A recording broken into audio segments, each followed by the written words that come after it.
spēle pret Jelgavu ļoti patīkami noteikti ir skatīties cilvēkiem, kas pārdzīvo, ka tik pārliecinoši uzvar, kā ir spēlēt pie tāda pārliecinoša rezultāta. Katru reizi pret tādām komandām svarīgs pirmais puslīgs, pirmais minūtes, lai mēs varam nodrošināt jau spēles iznakumu, lai mums pēc tam būtu vieglāk. Visu laiku, kad ar tādām komandām spēlēt pirmu puslīgu 0-0, pēc tam viss kaut kas var gadīties. Un šodien mēs var patikt uztaisījām spēlēt pirmu puslīgu, un otrā puslīgā mēs jau novaidējām līdz galam. 200 spēles, tas noteikti ir īpašs brīdis. Kas komandai ir jāsasniedz šajā gadā, lai šis būtu tiešām tāds labākais futbola gads tev kā spēlētājiem?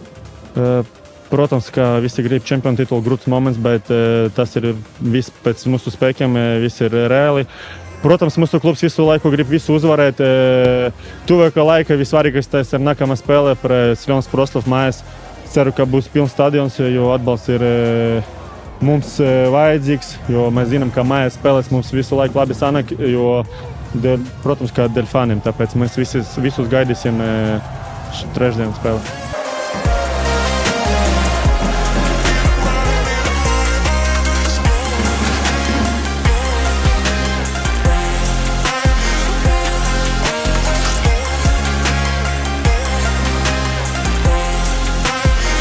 No futbola viedokļa, ko mēs sagaidām no spēles pret Vroclavu? Labs oponents, viņi finiša otrā vieta, tuvu bija pirmā vieta, viņi vienādi punkts skaists, laba komanda spēlē futbolu.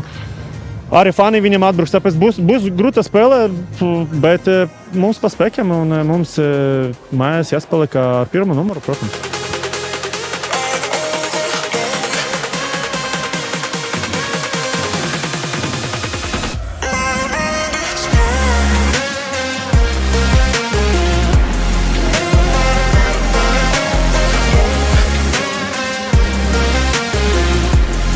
Antonija, laiks ātri skrien, 200 spēles ir sasniegtas. Par šo laiku varbūt pavisam īsi.